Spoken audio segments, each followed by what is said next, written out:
بسم اللہ الرحمن الرحیم۔ السلام علیکم۔ یہ کاشانہ بصیرت کا آڈیو بک چینل ہے اور آپ جو کتاب سماعت فرما رہے ہیں اس کا نام ہے عورت پردے کی آغوش میں۔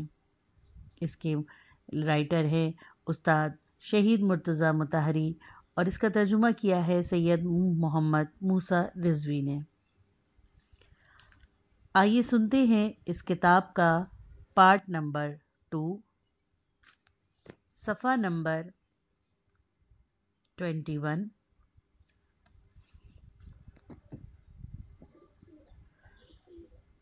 جب بدن اور اس کی خواہشات کی تحقیر کی جائے گی تو ریاست اور رہبانیت اس کا لازمی نتیجہ ہوگا۔ دوسرے الفاظ میں یہ سوچ کہ حق تک پہنچنا بجز فنا، نیستی اور ہوائے نفس کے مخالف کے ممکن نہیں۔ ریاست اور رہبانیت کے ظہور کا اصلی سبب ہے۔ ریاست کے وجود میں آنے کے سبب مادی لذتوں سے بعض حقیقی تکلیفوں کا اتصال ہے۔ ہم دیکھتے ہیں کہ ہمیشہ مادی لذتوں میں روحانی اذیتوں کا وجود پایا جاتا ہے۔ مثلاً یہ بات دیکھنے میں آئی ہے کہ اگرچہ صاحب دولت ہونا بے پناہ خوشیوں اور کامیابیوں کا موجب ہے، لیکن اس کے حصول اور حفاظت میں ہزارہا تکالیف، مصائب اور ذلتوں کا سامنا ہے۔ انسان نے جب یہ دیکھا کہ وہ اپنی آزادی اور استفانہ اور طبع بلند کو ان مادی لذتوں کے باعث کھو رہا ہے تو اس نے تمام لذتوں سے منہ پھیر لیا اور تجرد اور استغنا کو اپنا شعار بنا لیا۔ شاید اہل ہند کی ریاست میں پہلا سبب اور یونانی قلبیوں کی فقر طلبی میں دوسرا سبب کار فرما رہا ہے۔ ریاست اور لذت سے گریز کا ایک سبب اور بھی بیان کیا گیا ہے، اور وہ یہ ہے کہ مادی کامیابیوں میں محرومیت اور شکست، خاص طور پر عشق میں ناکامی، انسان کی توجہ کو ریاست کی سمت معطوف کرتی ہے۔ ایسی ناکامیوں کے بعد انسان مادی لذتوں سے انتقام لینے کے لیے انہیں حرام قرار دیتا ہے اور اس کے لیے ایک نیا فلسفہ بیان کرتا ہے۔ عیش و آرام میں زیادتی بھی ریاست کی طرف میلان کا ایک سبب ہے۔ حصول لذت کے لیے انسان کی جسمانی ظرفیت محدود ہے، اور جب یہ عمل حد سے بڑھ جاتا ہے تو روح اس کا رد عمل خاص طور پر پیرانہ سالی میں بڑا شدید ہوتا ہے اور اس سے تھکاوٹ اور اضمحلال جنم لیتے ہیں۔ ان دو اسباب کی تاثیر ناقابل انکار ہے، لیکن مسلماً ہم انہیں قطعی قرار نہیں دے سکتے۔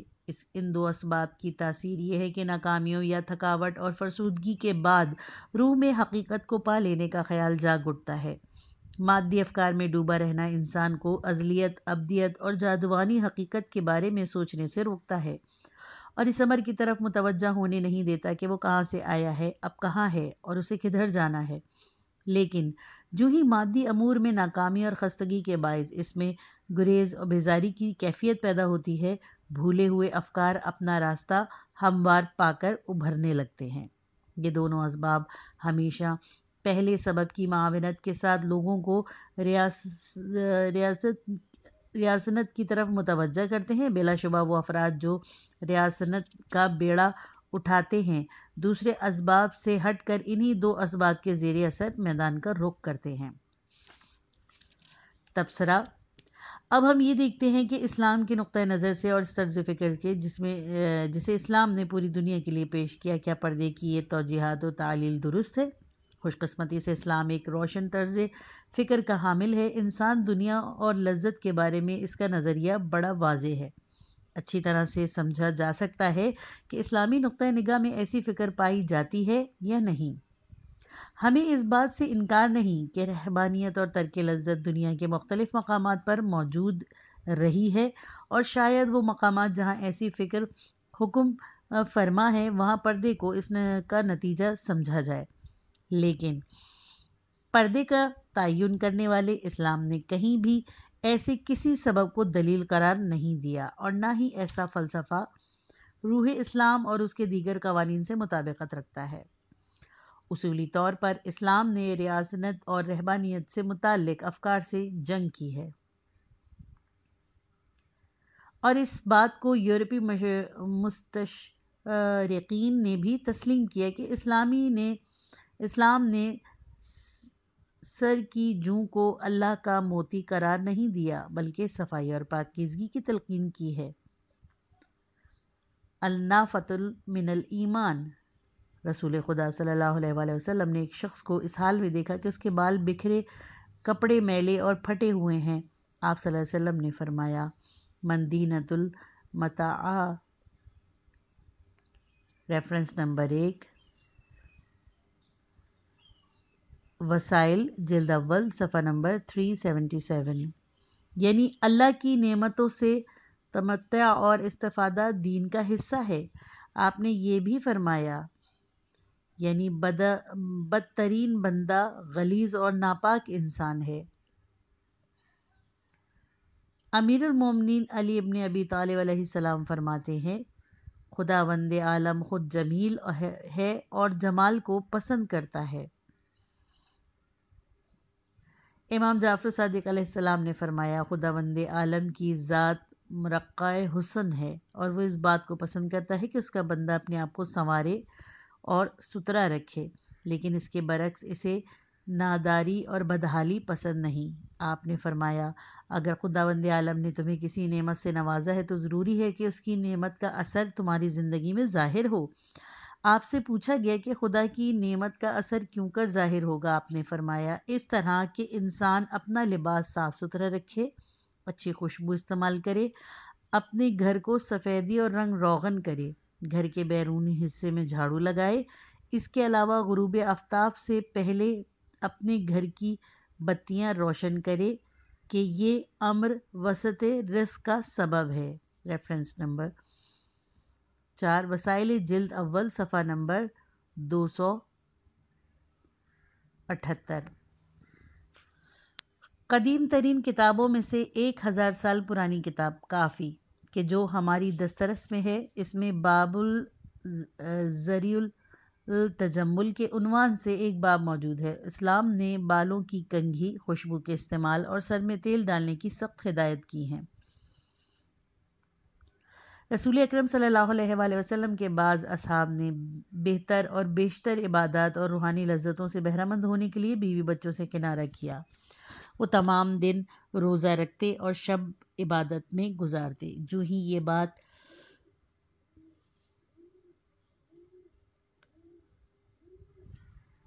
پیغمبر اسلام صلی اللہ علیہ وآلہ وسلم کو ہوئی، آپ نے انہیں ایسا کرنے سے منع فرمایا اور کہا، میں تمہارا پیشوا ہوتے ہوئے بھی ایسا نہیں کرتا ہوں، فقط رات کے ایک حصے میں عبادت میرا معمول ہے۔ انہیں افراد نے رسول خدا صلی اللہ علیہ وآلہ وسلم سے اجازت چاہی تھی کہ وہ اپنے آپ کو جنسی اعتبار سے ناکارہ بنا لے۔ آپ نے ایسا کرنے سے منع فرمایا اور کہا کہ اسلام ان باتوں کو حرام قرار دیتا ہے۔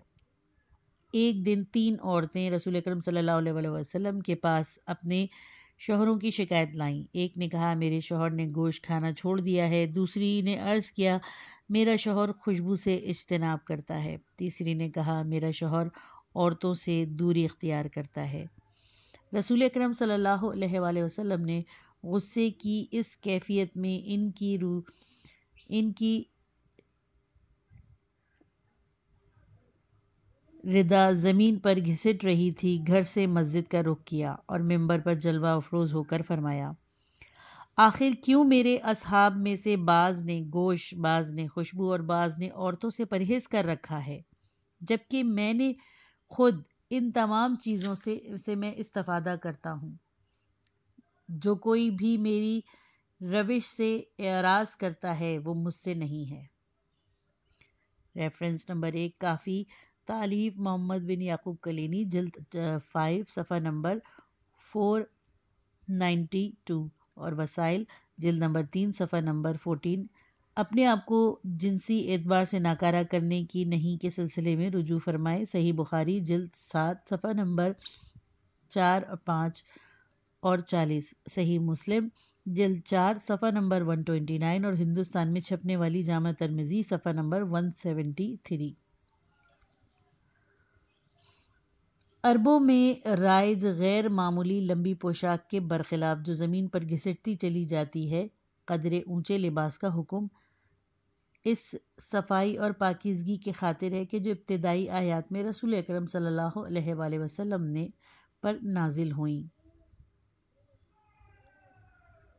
سورہ مدثر آیت نمبر 4، اپنے کپڑوں کو صاف ستھرا رکھیے۔ اسی طرح سفید پوشاک زیب تن کرنے میں استحباب کے 2 وجوہات ہیں، ایک خوبصورتی اور دوسرا اس کا صاف ستھرا پن، کیونکہ سفید لباس میل کو زیادہ وضاحت سے نمایاں کرتا ہے اور اس موضوع کی طرف روایتوں میں اشارہ ہوا ہے۔ رسول اکرم صلی اللہ علیہ وآلہ وسلم جب اپنے اصحاب کے پاس جانا چاہتے تھے اور آئینہ دیکھتے اپنے بالوں کو کنگھی فرماتے اور اپنے آپ کو آراستہ کرتے تھے۔ آپ فرماتے تھے خداوند عالم کے نزدیک وہ بندہ پسندیدہ ہے جو دوستوں کے پاس جانے سے پہلے اپنے آپ کو آمادہ و آراستہ کرتا ہے۔ ریفرنس نمبر 4، وسائل جلد اول صفحہ نمبر 278۔ قرآن کریم نے وسائل تجمل کو بندوں کے لیے الطاف الہی قرار دیا ہے اور دنیا کی زینتوں کو اپنے آپ پر حرام قرار دینے کو سختی سے روکا ہے۔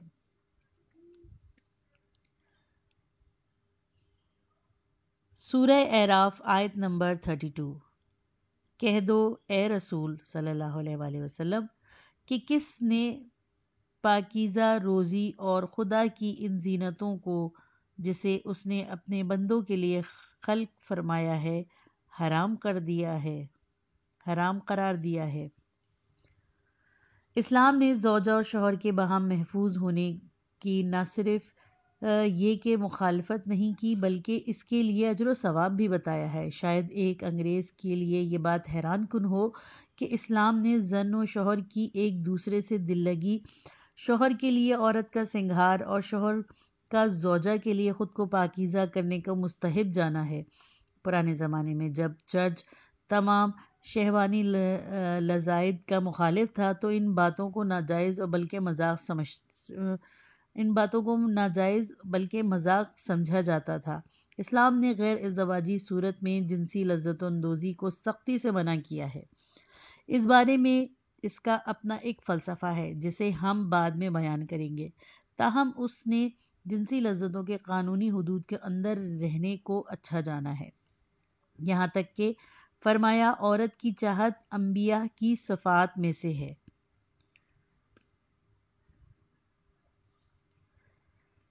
ریفرنس نمبر 2، وسائل شیعہ جلد 3 صفحہ نمبر 3۔ اسلام میں اس عورت کی سرزش کی گئی جو شوہر کے لیے اپنا بناؤ سنگھار میں کوتاہی کرتی ہے۔ اسی طرح ان مردوں کی بھی مذمت کی گئی ہے جو اپنی عورتوں کی خوشنودی حاصل نہیں کرتے۔ حسن بن جہم کہتا ہے کہ میں امام علی رضا علیہ السلام کی خدمت اقدس میں حاضر ہوا تو آپ خضاب لگا رہے تھے۔ میں نے عرض کی آپ نے یہ سیاہ رنگ کا خضاب کا انتخاب فرمایا؟ امام علی رضا علیہ السلام نے فرمایا ہاں، مرد کی آراستگی اس کی عورت کی پاک دامنی میں اضافے کا باعث ہے۔ بعض عورتیں اپنی عفت کو اس لیے کھو دیتی ہیں کہ ان کے مرد اپنے آپ کو آراستہ نہیں رکھتے۔ ریفرنس نمبر 1، مکارم الاخلاق صفحہ نمبر 91۔ ایک اور حدیث سے پیغمبر خدا صلی اللہ علیہ وآلہ وسلم سے نقل کی گئی ہے،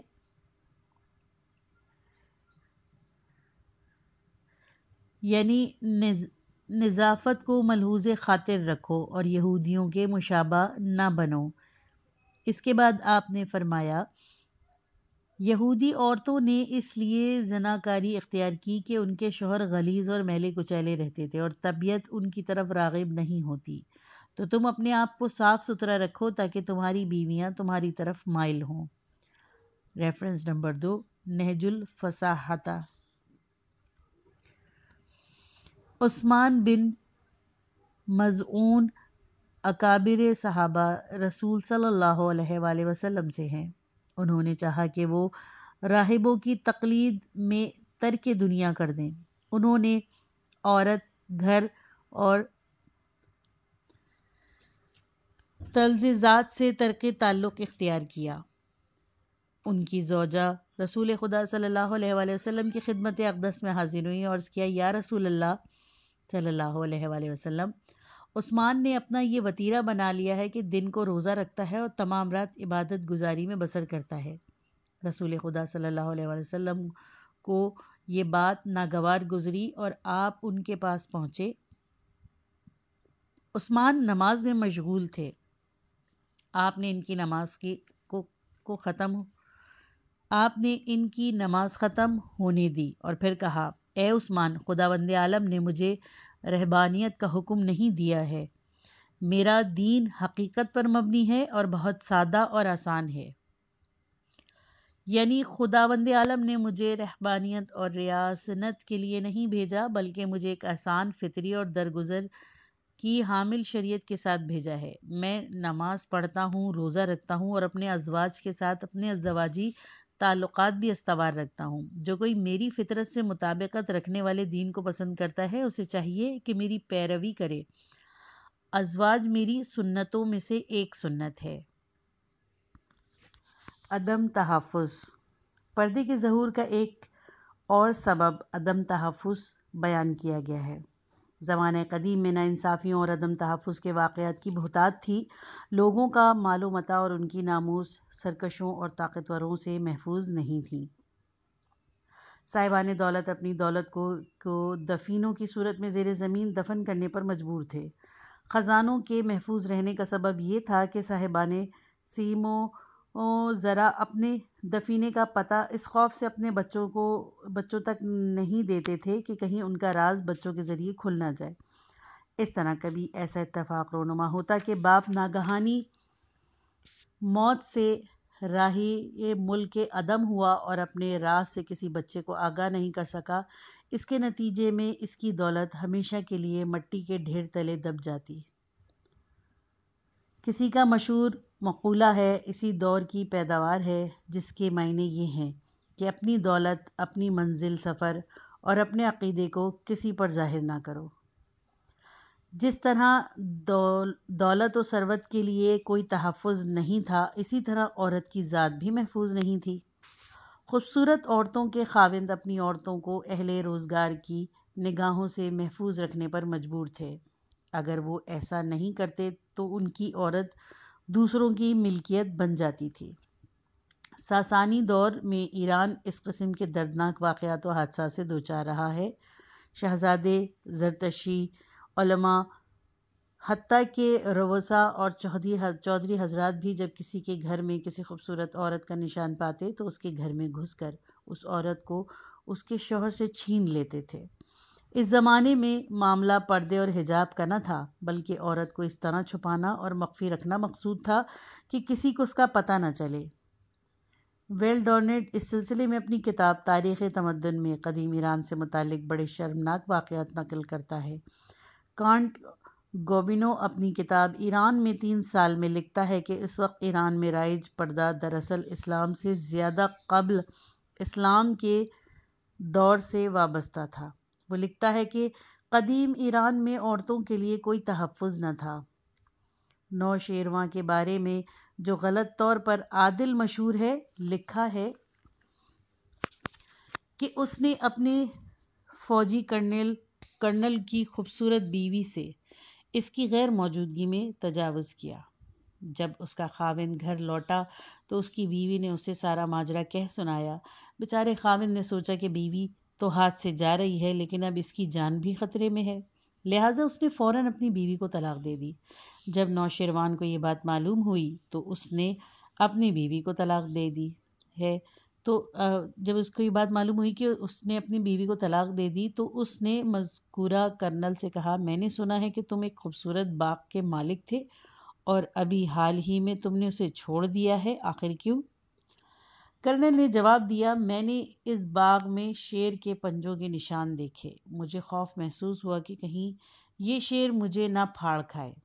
نوشیروان ہنسا اور کہا، نہیں، اب وہ شیر اس باغ میں نہیں آئے گا۔ اس عدم تحفظ کا تعلق صرف ایران اور اس کے گزشتہ ادوار سے نہیں بلکہ داستان راستان میں بھی ہم نے آدھی رات کی اذان کی جو داستان نقل کی ہے اس میں یہ تذکرہ ہے کہ اس طرح نہ جانے کتنے واقعات بغداد میں اس وقت رونما ہوئے جب وہاں کے تخت خلافت پر ماروائل نہر کے لوگوں کا قبضہ تھا۔ ابھی ہمارے قریبی دور میں ایک شہزادے نے اصفہان میں اس طرح کی بہت سی زیادتیاں کی ہیں اور اصفہان کے لوگ اس کے دور حکومت سے متعلق بہت سے واقعات نقل کرتے ہیں۔ تبصرہ: ہم گزشتہ ادوار کے عدم تحفظ، ناانصافیوں اور اس کے نتیجے میں عورت کی پردہ نشینی کے منکر نہیں۔ یقیناً پردے اور اس کے متعلق تصورات کی سختی انہی تاریخی واقعات کا نتیجہ ہے، لیکن ہمیں یہ دیکھنا ہوگا کیا اسلام میں بھی پردے کا یہی فلسفہ رہا ہے؟ اول تو یہ بات درست نہیں کہ ہمارے دور میں عورت کو مکمل تحفظ ہو گیا ہے۔ اس یورپ اور امریکہ کی صنعتی دنیا میں جسے ہم غلط طور پر متمدن دنیا کہتے ہیں، حیرت ناک حد تک زنا بالجبر کے واقعات دیکھنے میں آتے ہیں، جبکہ متمدن دنیا کی یہ کیفیت ہو تو پھر نیم متمدن یا پورے طور پر وحشی قوموں کی صورت کیا ہوگی؟ جب تک دنیا میں شہوت کی حکومت قائم ہے اس وقت تک ناموس کے تحفظ کا سوال ہی پیدا نہیں ہوتا۔ البتہ واقعے کی صورت مختلف ہوتی ہے، کبھی فلاں خان صاحب یا فلاں چودھری صاحب اپنے مسلح آدمی بھیج کر کسی عورت کے اس کے گھر سے اچک لیتے ہیں، اور کبھی کسی شب کی محفل میں رقص و سرور کے درمیان اسے اپنے شوہر اور بچوں سے جدا کر دیتے ہیں۔ اس قسم کے حادثات یا مختلف ذرائع سے اغوا کی وارداتیں ہم آئے دن اخبارات میں پڑھتے ہیں۔ ایرانی روزنامہ اطلاعات اپنے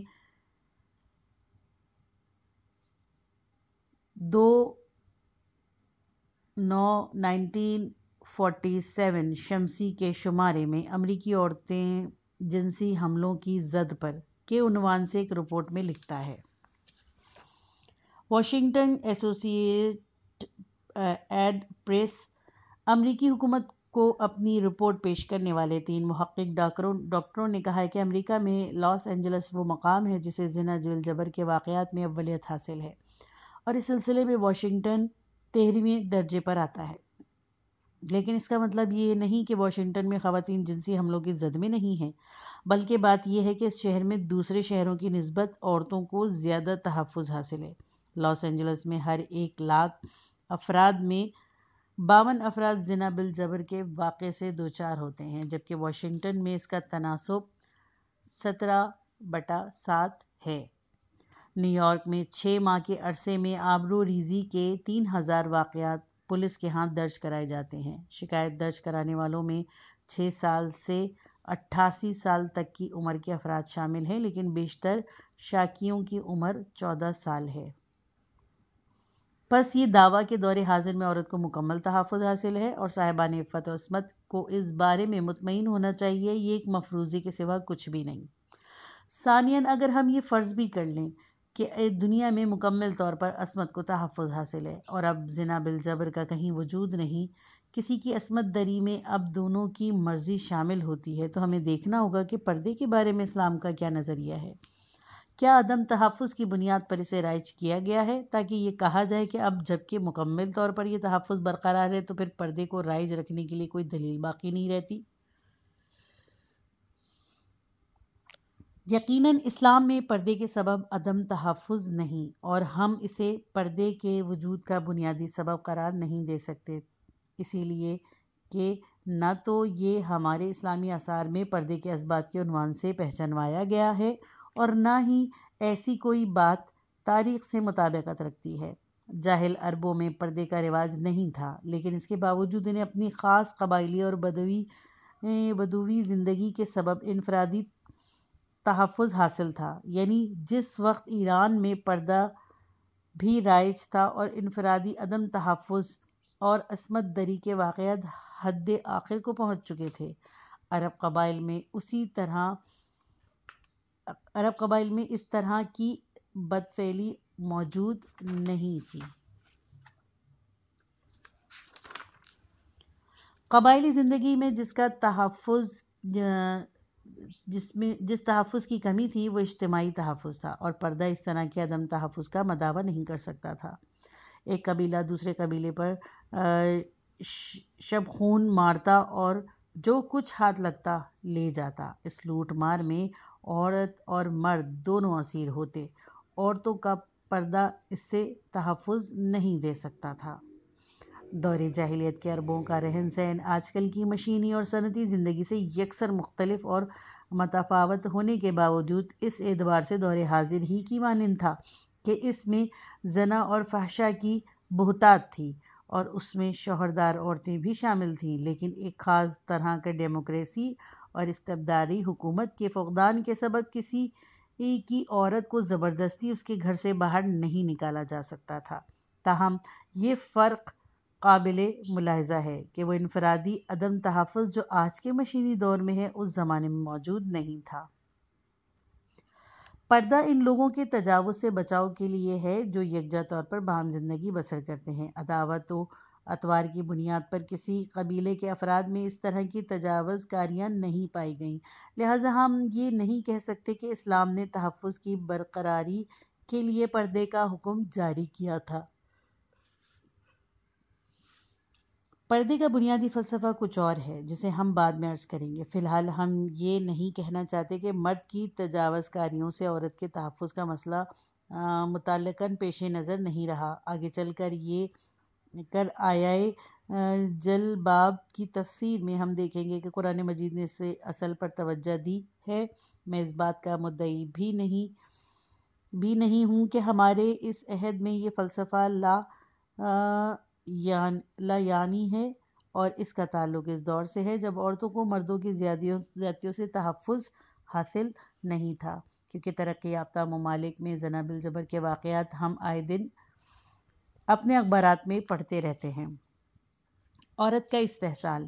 بعض افراد نے عورت کو پردے کے اقتصادی پہلو میں نسبت دے کر یہ کہا کہ پردہ مرد کے عہد مالکیت اور تسلط کی یادگار ہے۔ مردوں نے عورتوں سے اقتصادی فائدے حاصل کرنے کے لیے ان کی کنیزوں اور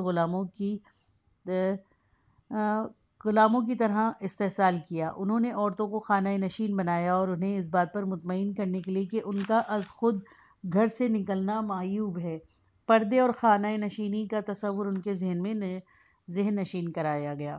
اس تخیل کو پیش کرنے والوں نے نان و نفقہ اور مہر سے متعلق مسائل کو بھی عورت پر مرد کی مالکیت کی دلیل قرار دینے کی کوشش کی۔ ایران کے مدنی اور اساسی قوانین پر تنقید نامی کتاب کے صفحہ نمبر 27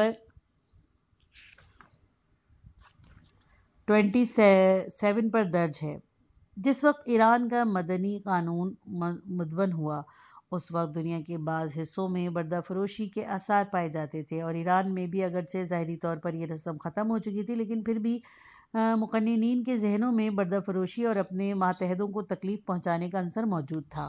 عورت کو ان دنوں بکاؤ مال سمجھا جاتا، اسے مردوں کے ساتھ اٹھنے بیٹھنے، اجتماعات میں شرکت کرنے اور حکومتی مناصب تک پہنچنے کا حق نہیں تھا۔ اگر عورت کی آواز کسی نامحرم تک پہنچ جاتی تو وہ اپنے شوہر پر حرام ہو جاتی تھی۔ مختصر یہ کہ اس زمانے کے مرد عورت کو ایک ایسی مشین سمجھتے تھے جس کا کام صرف امور خانہ داری اور بچوں کی پرورش تک محدود تھا۔ اگر کبھی اتفاقاً وہ گھر سے باہر جانا چاہتی بھی تو اسے سر سے پاؤں تک سیاہ چادر میں لپیٹ کر روانہ کیا جاتا۔ اس پوری عبارت میں لکھنے والے کی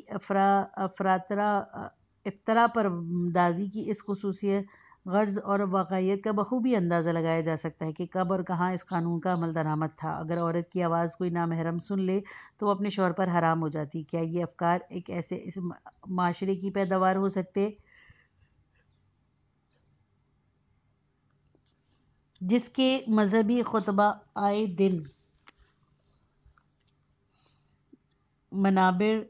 دن منابر سے جناب سیدہ اور جناب زینب صلوات اللہ و سلام اللہ علیہ کی ان تقریروں کو لوگوں کی سماعت تک پہنچاتے رہتے ہیں، اور جنہیں ان ہستیوں نے مسجد نبوی اور کوفہ شام کے بازاروں میں گوش گزار فرمایا تھا۔ کب اور کہاں عورت ایران کی مسلم آبادی میں مرد کی کنیز رہی ہے۔ سب جانتے ہیں کہ مسلم گھرانوں میں اسلامی احکام کے تحت عورت سے زیادہ مرد اس کا خیال رکھتا ہے اور اس کے لیے تمام آسائشات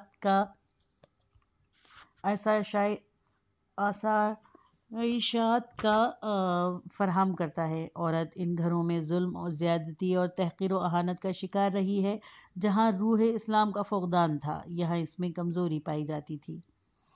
تاجو کا مقام ہے، وہ لکھتا ہے، عورت کو یہ حق نہ تھا کہ وہ مردوں کے ساتھ نشست و برخاست کرے۔ میں کہتا ہوں کہ اس کے برعکس صاف ستھرے اسلامی ماحول میں مرد کو یہ حق حاصل نہیں کہ وہ غیر عورت کے ساتھ اپنی بیٹھک جمائے۔ مرد وہ ذات ہے جو ہمیشہ عورت کو لذت، دیدار اور اپنی شادکامی کا ذریعہ قرار دینے میں حریص ہوتا ہے۔ ہرگز کوئی مرد فطرتاً مائل نہیں ہوتا کہ اس کے اور عورت کے درمیان کوئی حجاب حائل ہو۔ یہ پارٹ ختم ہوا۔ کتاب کا اگلا حصہ نیکسٹ پارٹ میں سنیے۔